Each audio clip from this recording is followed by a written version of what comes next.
The moment I saw our HOA president standing in front of the emergency gate, refusing to move her SUV while my father struggled to breathe inside the house, I realized this woman had completely lost touch with reality.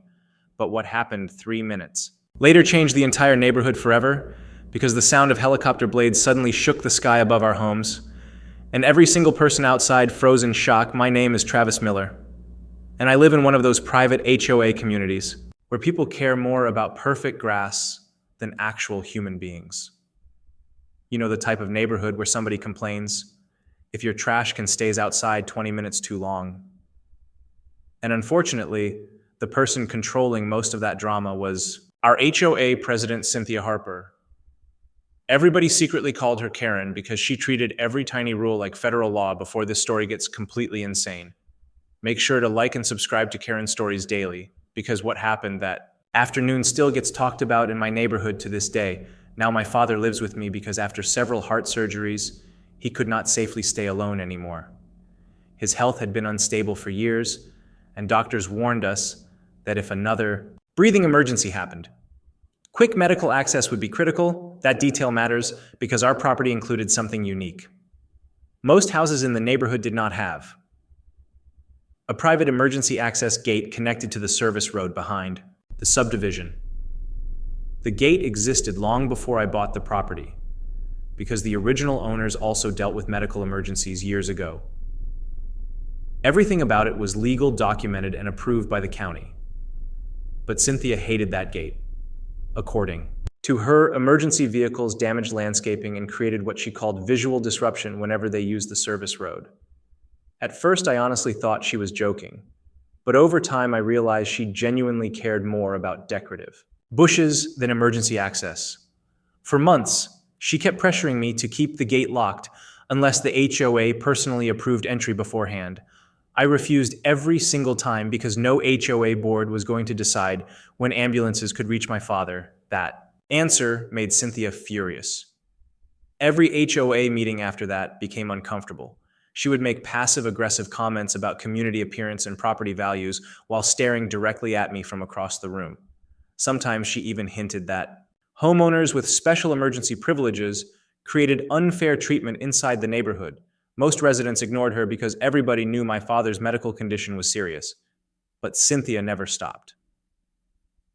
Then came the afternoon that changed everything. It was brutally hot outside, and my father suddenly collapsed near the kitchen, struggling to breathe. I called 911 immediately while trying to keep him conscious and calm. The dispatcher asked questions about his condition and then told me paramedics were already on the way. I ran outside, preparing to unlock the emergency gate so responders could reach the driveway faster. But the second I turned onto the service road, my stomach dropped. Cynthia's SUV was parked sideways, directly across the emergency entrance, blocking the entire lane. At first I thought maybe she was turning around or dealing with car trouble. Then she stepped out calmly, holding her phone, and started talking about unauthorized emergency road usage damaging HOA landscaping. I could barely process what I was hearing. I yelled that this was a real medical emergency and paramedics were seconds away. Instead of moving immediately, she started demanding dispatch authorization and HOA approval for emergency entry. Meanwhile, my father was inside the house, struggling for every breath. Then the ambulance finally arrived on the opposite side of the gate. The paramedics immediately ordered Cynthia to move the vehicle, but unbelievably, she started arguing with them too.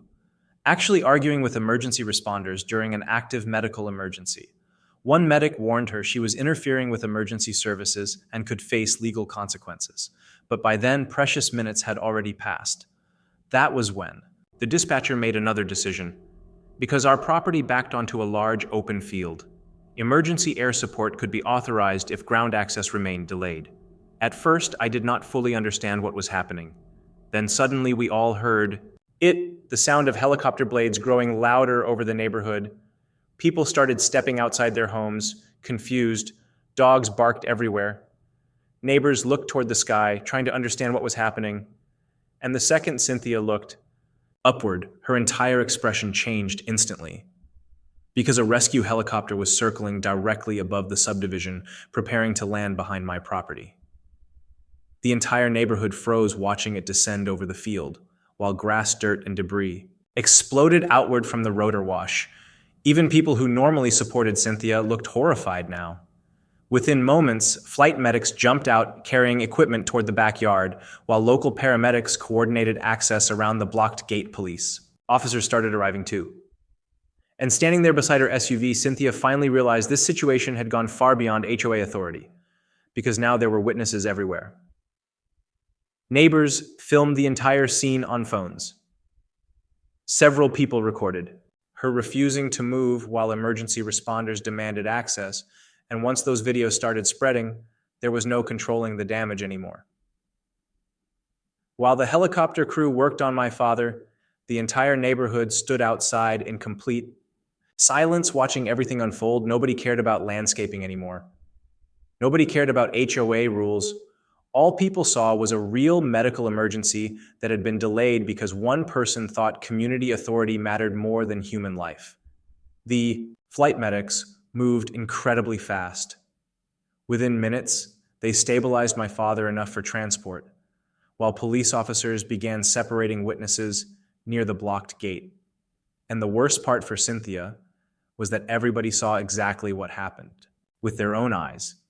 There was no confusion, no missing details, no way to twist the story later. Several neighbors immediately told officers she refused multiple requests to move her SUV-owned paramedic, even explained directly to police how dangerous those lost minutes could have become during a breathing crisis. Meanwhile, the helicopter prepared for departure behind the property, and the noise shook the entire neighborhood again. I remember standing beside the field watching them load my father on board, while dirt spun through the air around us. Honestly, it felt surreal, like something from a movie instead of real life. Then the helicopter lifted off and disappeared into the distance, carrying my father toward the hospital, and standing there exhausted. Covered in dust and adrenaline, I finally turned back toward the street. That was when I noticed Cynthia sitting silently beside her SUV while officers continued speaking with her. For the first time since I met her, she looked genuinely shaken, but the damage had already been done. By evening, videos of the confrontation had spread through every neighborhood group and local social page connected to the community. One clip showing Cynthia arguing while paramedics waited outside, the gate exploded. Online almost instantly, people were furious. Even residents who normally stayed quiet during HOA drama started openly criticizing her behavior, because blocking landscaping trucks is one thing. Blocking emergency responders during a medical crisis crosses a line most people cannot defend. The next morning, our neighborhood looked completely different. Groups of residents stood outside talking about what happened. People who barely interacted before suddenly discussed emergency access policies and HOA abuse openly. And everywhere I went, somebody asked the same question. Why was Cynthia allowed to interfere with emergency responders at all? Honestly, I wondered the same thing. Then came the emergency HOA meeting. The board tried calling it quickly, hoping they could calm residents before things became worse. Instead, it turned into the biggest public disaster the HOA had ever experienced. The clubhouse was completely packed. Neighbors filled every chair and even lined the walls waiting to speak. And the second the meeting started, people unloaded months of frustration all at once. Residents complained about selective enforcement, intimidation tactics, abuse of authority, and constant harassment over meaningless rules, but everything always came back to the same moment. The blocked ambulance gate, one older resident stood up, shaking with anger, and asked how anybody could trust HOA leadership after watching emergency responders delayed during a life-threatening situation. The room went completely silent after that. Even several board members looked uncomfortable because they knew there was no defending what happened. Then another neighbor played one of the recorded videos directly from their phone for the entire room. You could clearly hear paramedics demanding access while Cynthia argued about authorization. The second the clip ended, people erupted. Some residents shouted, others demanded immediate resignation, and for the first time since becoming HOA president, Cynthia completely lost control of the room. Then things got even worse for her. A retired firefighter who lived 3 streets away stood up and calmly explained how dangerous delayed medical access becomes during respiratory emergencies. He described how even small delays can change outcomes completely. Nobody interrupted him. Nobody argued. because hearing it from someone with real emergency experience made the entire situation feel even more serious. By the end of the meeting, residents officially started a removal petition against Cynthia and several other board members who supported her actions. And honestly, the signatures came fast. Very fast. People who never participated in HOA politics suddenly lined up wanting change immediately, because once fear disappears, people finally start speaking honestly. Meanwhile, I stayed focused on my father, at the hospital. Thankfully, the helicopter crew reached him in time, and doctors later told us rapid transport likely prevented things from becoming far worse.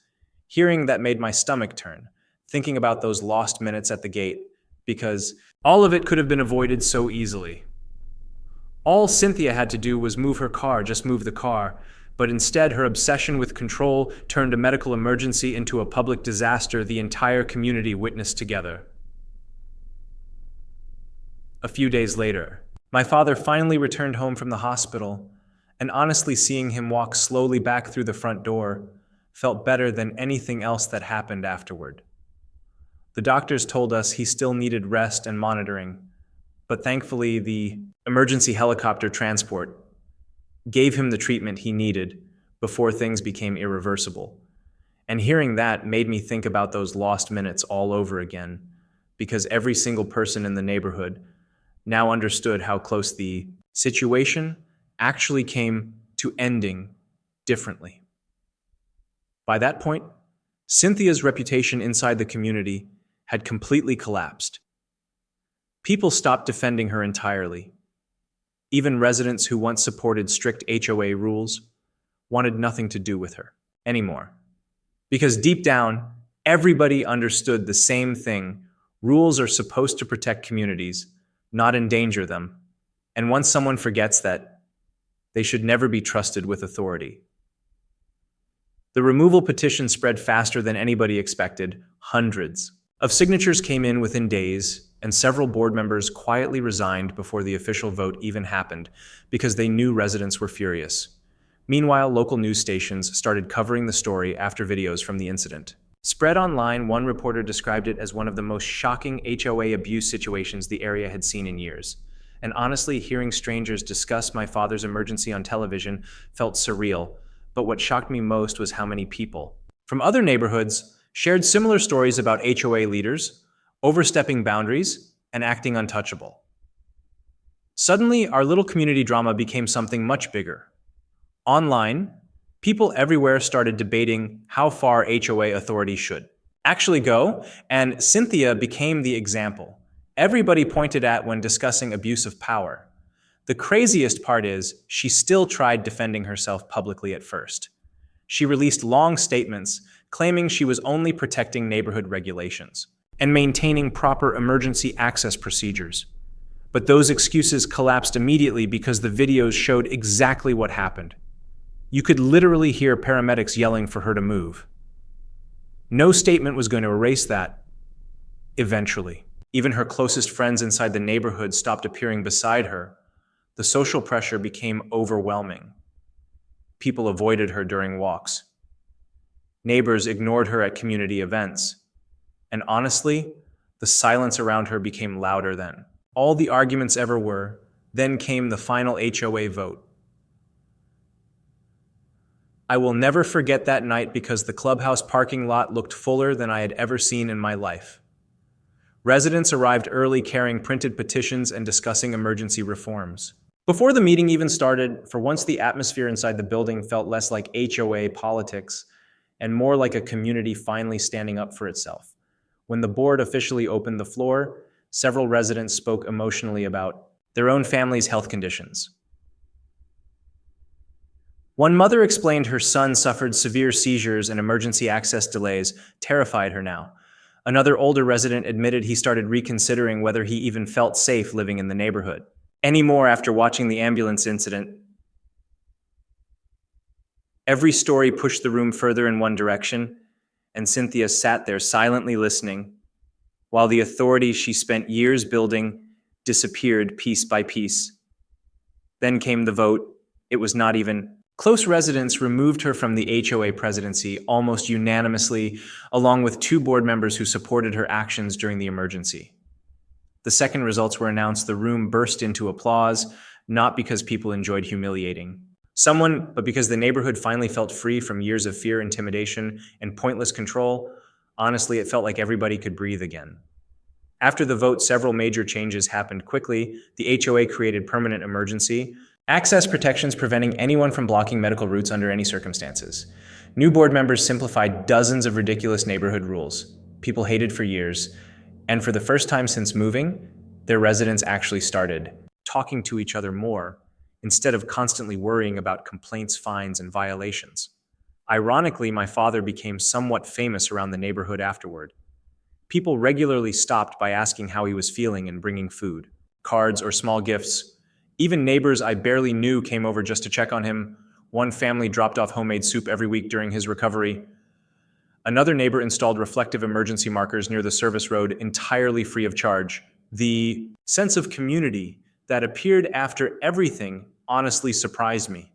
Because before this incident, most people barely interacted outside polite greetings, but once residents faced something serious together, it changed the atmosphere completely. As for Cynthia, she quietly moved out several months later after listing her house for sale.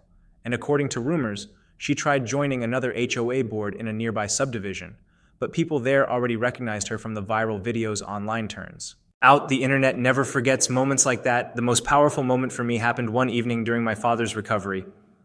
We were sitting outside watching the sunset when he looked toward the emergency gate and laughed softly.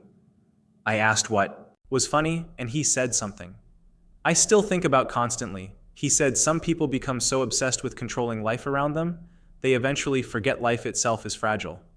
And honestly, that sentence perfectly described everything that happened, because at the end of the day, none of the HOA rules mattered compared to a human being needing help, not the landscaping, not the gates, not the authority, nothing. And the crazy thing is, all of this started because one woman believed power mattered more than compassion. But in the end, the community chose humanity over control. The emergency gate still stands behind my property today. Only now nobody complains about it anymore. In fact, residents regularly pointed out proudly to new homeowners, explaining how the neighborhood changed after the helicopter incident, and every single time I hear those words, I remember the sound of those helicopter blades echoing over the rooftops while an entire community finally woke up all at once. If you enjoyed this story from Karen Stories Daily, make sure to like, subscribe, comment, and share this video. And tell me honestly, what would you have done if someone blocked an ambulance during a family emergency?